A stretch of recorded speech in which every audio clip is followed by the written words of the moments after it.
اسمت چیه؟ اسمت چیه؟ فندق. پیشی چی میگه؟ هاپو چی میگه؟ مامان بفرمید. شلی کن. آفرین. گل تو صاف کن. ورزش کن. 1 2 ورزش کن. آفرین. جواب تلفن رو بده.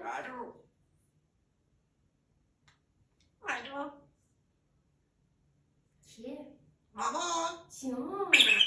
جلی خاکرانه از این به خواهی از چهار بیجا شود جای رو باشد به کوکسه به خاکسه به خاکسه داره به خاکم به کوکم به کوکم جهانی خاکانه از این به کوکم جدارم به خاکم به کوکم به بیدنانه به از این ایرانانه از این به بیدن چه شمانه چه حاکمانه به کوکهای از این خانه به نامزی به نایه تلیسیون این حاکمهای به نمیانه